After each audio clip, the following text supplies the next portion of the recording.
Los papeles están firmados, Tomás. La empresa es mía. Completamente mía. Las palabras de Fernando flotaban en el aire del despacho como humo tóxico. Tomás Herrera, 80 años de edad, veterano de guerra, fundador de Industrias Herrera Morales, sintió que el piso bajo sus pies dejaba de ser sólido. El bastón en su mano derecha temblaba, no por debilidad física, sino por la incredulidad que recorría su cuerpo como electricidad helada. La oficina olía a cuero nuevo y a ambición. Fernando había redecorado hacía apenas un mes. Tomás debió haberlo visto entonces. Las señales habían estado ahí, claras como el día, pero él había elegido la ceguera confortable de confiar en su socio de 35 años. «Construimos esto juntos», logró decir Tomás, su voz rasposa como papel de lija. 35 años, Fernando. 35 años trabajando codo a codo. Fernando se reclinó en su silla ejecutiva, la misma que Tomás había ordenado para él, cuando cumplieron 20 años de sociedad. El cuero susurraba suavemente bajo su peso. Había algo en la forma en que Fernando cruzó las manos sobre su abdomen. Algo en la pequeña sonrisa que jugaba en las comisuras de su boca, que hizo que Tomás sintiera náuseas. «Eres un hombre de negocios, Tomás. Deberías entender esto mejor que nadie. Los negocios no son personales». «¿No son personales?» Tomás dio un paso adelante, apoyándose pesadamente en su bastón. Su pierna izquierda, la que había sido destrozada por metralla en aquel maldito campo de batalla hace 60 años, palpitaba con dolor fantasma. Siempre le dolía cuando estaba bajo estrés. «Te presté dinero cuando nadie más lo haría. Te di la mitad de mi empresa cuando solo eras un contador sin futuro. Te invité a las bodas de mis hijas. Cargué a tus hijos cuando nacieron». Fernando se levantó, alisando su traje hecho a la medida. Caminó hacia el ventanal que daba a la ciudad. Las luces de la tarde comenzaban a encenderse, punteando el horizonte con pequeñas estrellas, artificiales.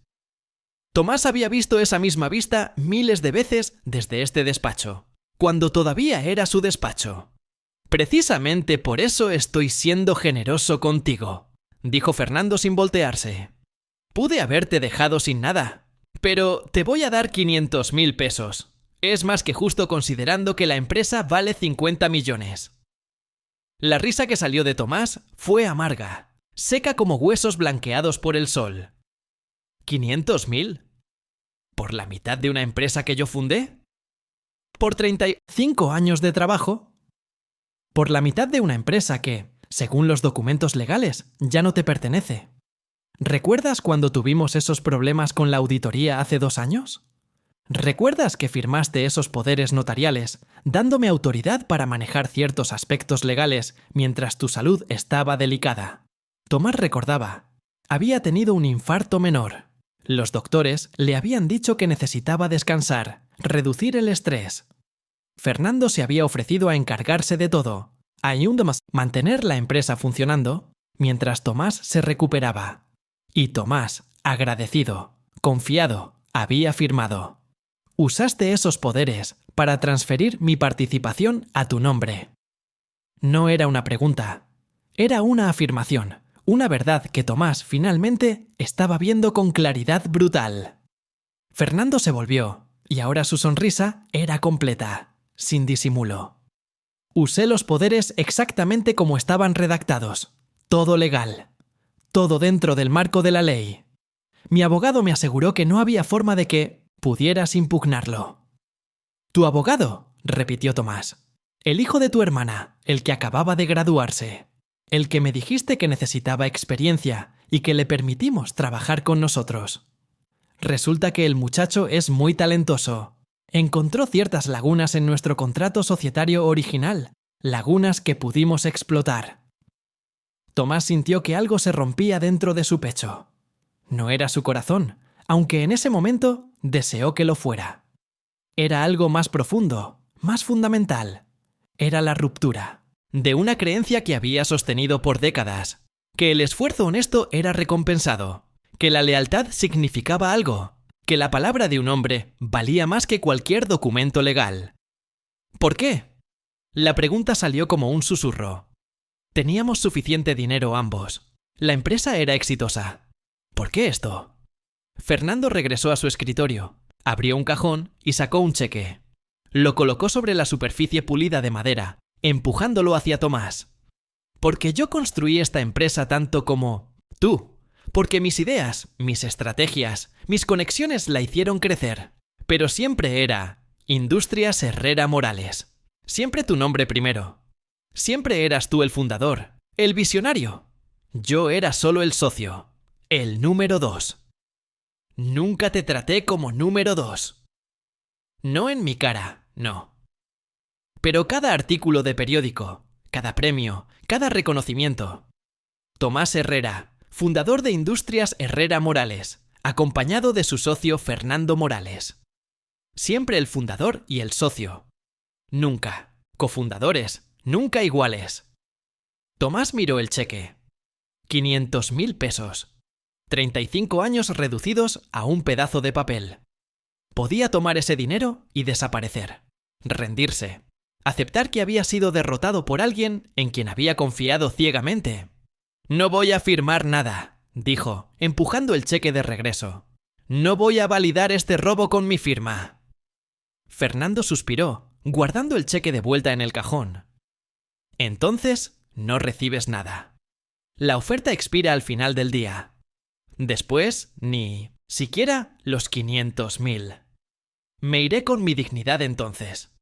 La dignidad no paga renta, Tomás. Y tu departamento, ese donde has vivido los últimos 15 años, técnicamente pertenecía a la empresa. Era parte de tu paquete de compensación. Ya hablé con el administrador. Tienes 2 semanas para desocuparlo. Cada palabra era como un clavo en un ataúd. Tomás sintió que su visión se oscurecía en los bordes. Sus manos que habían construido cosas, que habían creado empleos, que habían sostenido a su familia, ahora solo podían aferrarse a un bastón para no caer. 2 semanas, repitió, su voz apenas audible. Es generoso, considerando que legalmente podría hacerte salir en 24 horas. Pero por los viejos tiempos, te doy 2 semanas. Tomás se dio la vuelta para salir, cada paso un esfuerzo monumental. Su pierna herida protestaba, enviando pulsaciones de dolor por toda su columna. Cuando llegó a la puerta, Fernando habló una última vez. Tomás, toma el dinero. 500.000 pesos te darán algo de colchón. No seas orgulloso. Sin voltearse, sin siquiera pausar, Tomás respondió. La diferencia entre tú y yo, Fernando, es que yo sé cuándo algo no tiene precio. Tú solo sabes ponerle un valor monetario a todo. Salió de la oficina, cruzó el pasillo donde trabajadores que él había contratado lo miraban con expresiones de pena y vergüenza. Sabían, todos sabían. Fernando probablemente ya había anunciado su salida. Ya había reescrito la historia de la empresa para borrarlo de la narrativa. El elevador descendió 52 pisos. Tomás observó los números iluminándose y apagándose, sintiendo que cada número representaba un año de su vida desperdiciado. Cuando las puertas se abrieron en el lobby, el guardia de seguridad, un joven que Tomás había ayudado a conseguir el empleo después de que el muchacho volviera del servicio militar, no pudo mirarlo a los ojos. La ciudad estaba en hora pico, cuando salió del edificio. Miles de personas caminaban en Mindonesti's todas direcciones, cada una envuelta en su propia realidad, sus propios problemas. Tomás se quedó de pie en la acera, sintiendo el flujo de humanidad pasar a su alrededor, como agua alrededor de una piedra. No tenía a dónde ir. Su esposa había muerto hacía 10 años. Sus 2 hijas vivían en el extranjero, con sus propias familias, sus propias vidas. Había algunos amigos, pero ¿cómo podía explicarles que había perdido todo? ¿Cómo podía admitir que había sido tan ingenuo, tan confiado? Caminó sin rumbo durante horas.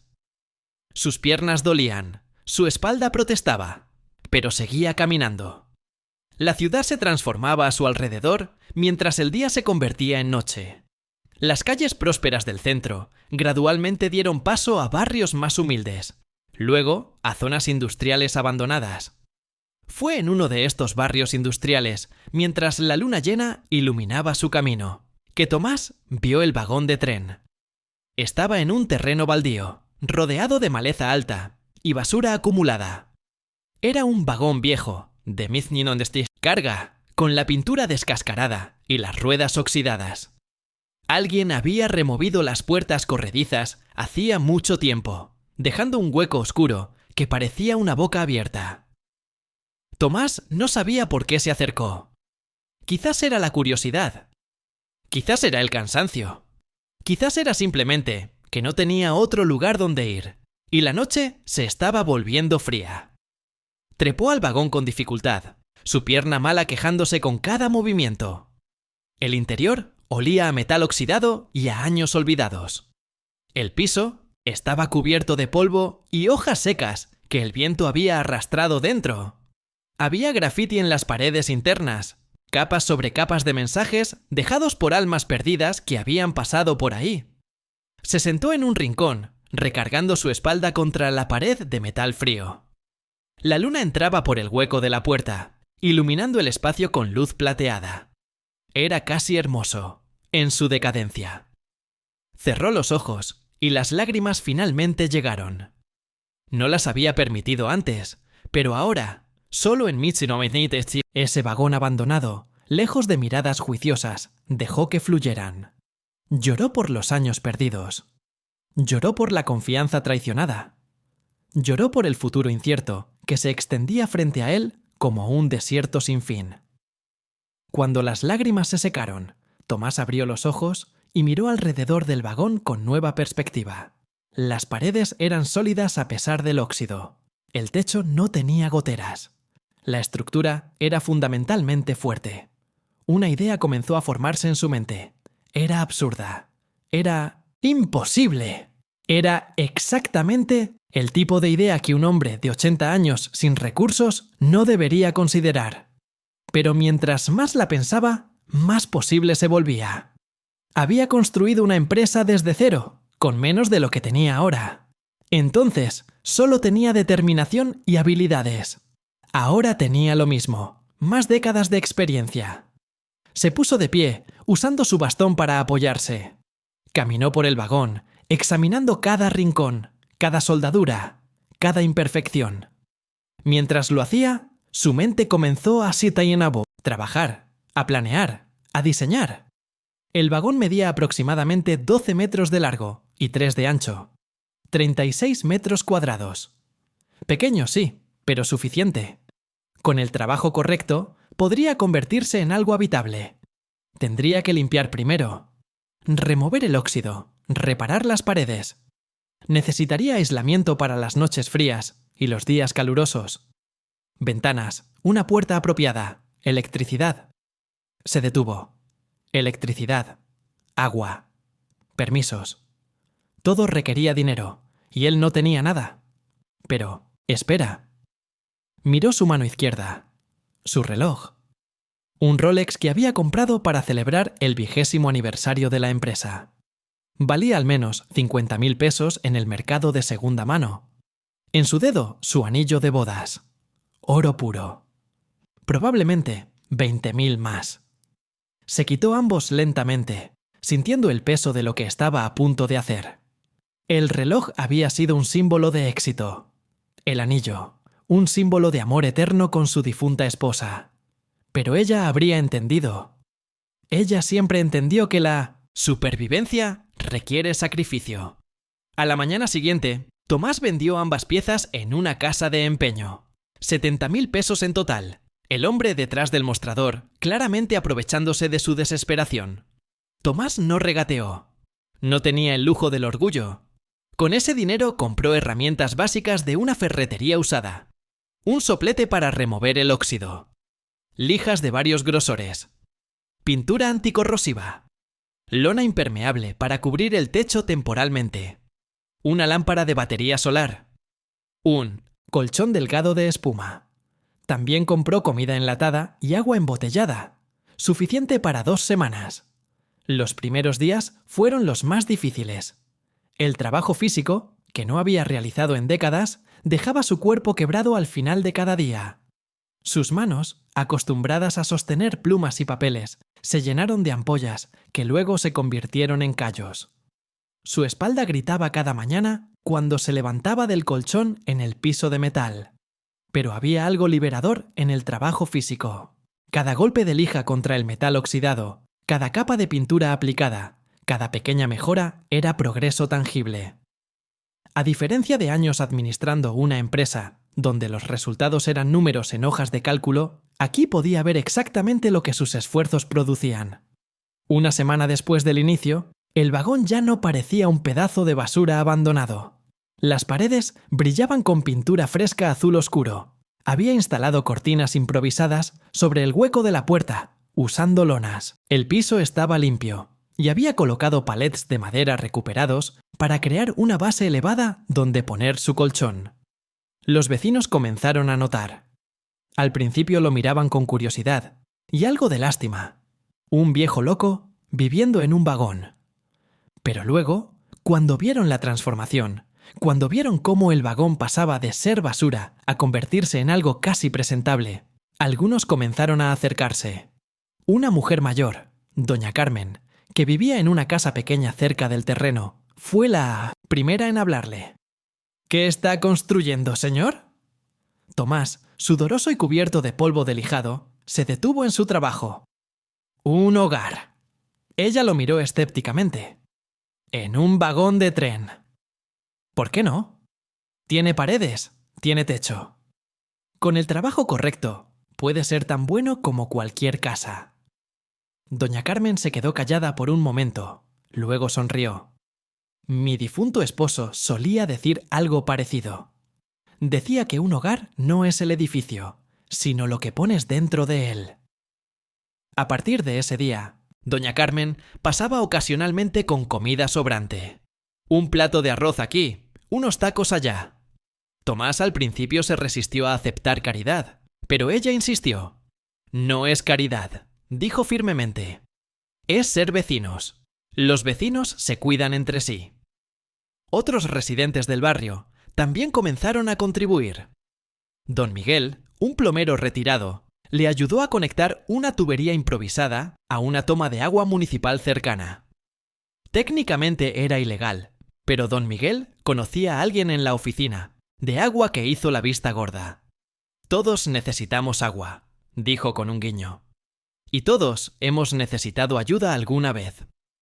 Un joven llamado Héctor, que trabajaba en construcción, le trajo materiales sobrantes de sus proyectos. Tablas de madera, aislamiento, incluso un panel solar pequeño que habían descartado en una obra. Mi jefe iba a tirarlo, explicó Héctor. Tiene un pequeño defecto, pero todavía funciona al 80%. Suficiente para alimentar algunas luces y cargar un teléfono. Tomás instaló el panel solar sobre el techo del vagón, conectándolo a una batería usada que compró en un taller de autos. Ahora tenía electricidad, limitada pero funcional. Los días se convirtieron en semanas. El vagón se transformaba lentamente. Tomás construyó un pequeño baño en una esquina, usando una cortina de plástico para privacidad. Instaló un inodoro de composición que no requería conexión a drenaje. Improvisó una regadera, usando un balde y una tubería perforada. En otra esquina, construyó una cocina básica, un quemador de gas de un solo fuego, algunos estantes de madera para platos y comida. Una mesa pequeña plegable que podía guardarse cuando no se usaba. El espacio central lo convirtió en área de estar y dormitorio. El colchón sobre los palets, cubierto ahora con sábanas limpias que doña Carmen había donado. Una silla plegable. Una lámpara de lectura.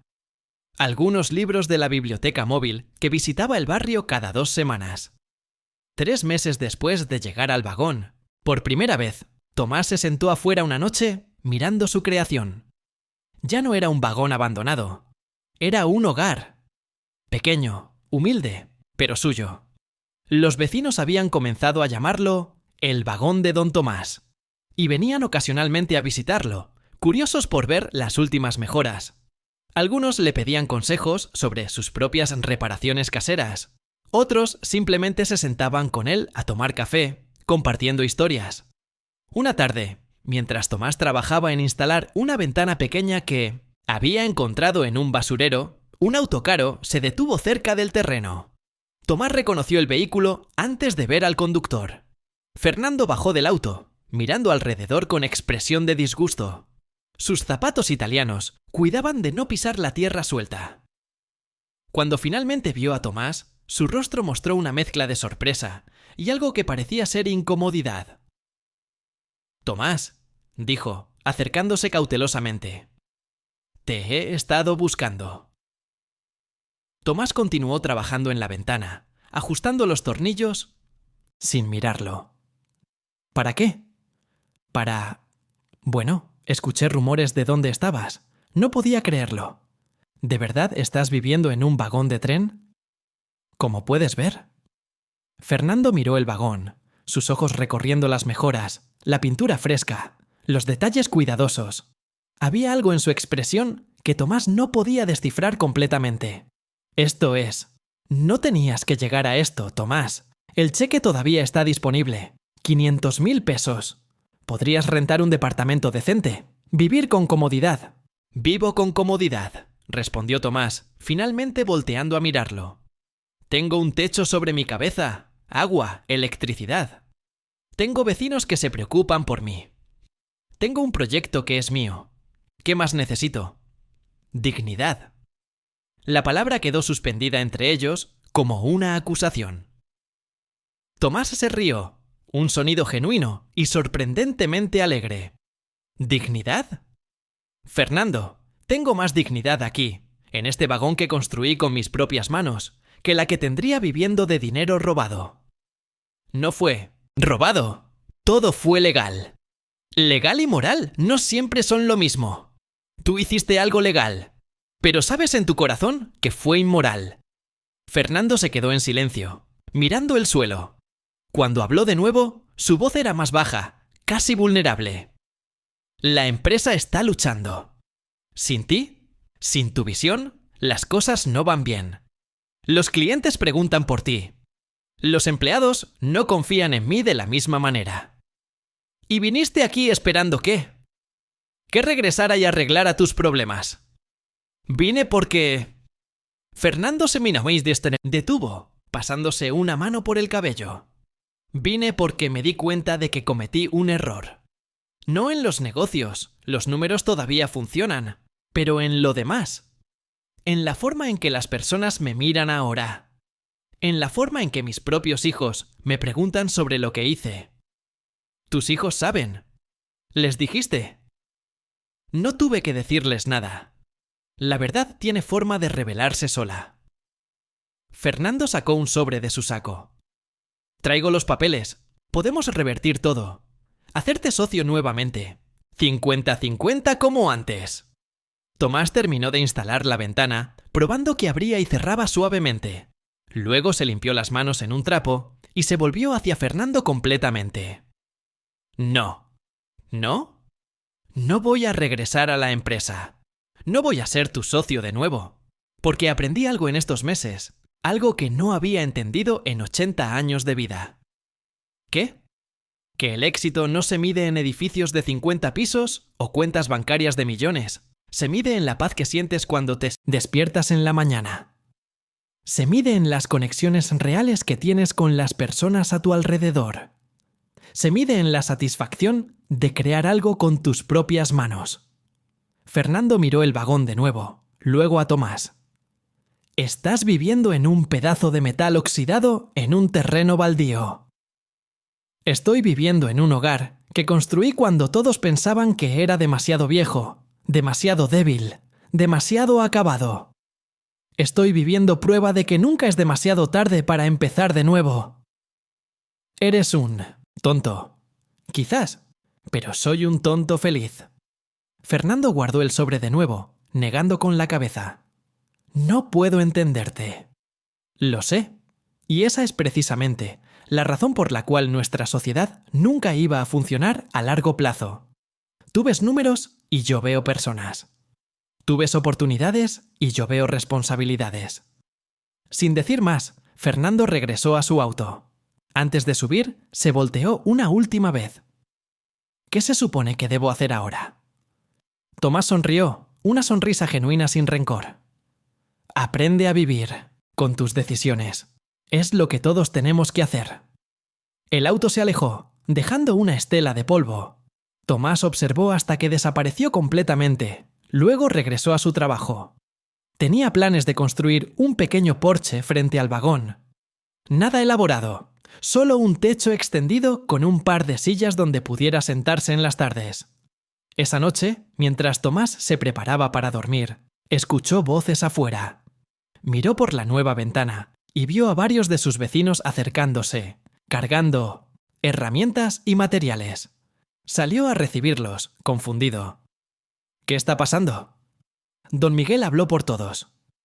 Nos enteramos de que planeas construir un porche. Pensamos que con más manos terminaríamos más rápido. Tomás sintió un nudo en su garganta. No tienen que hacer esto.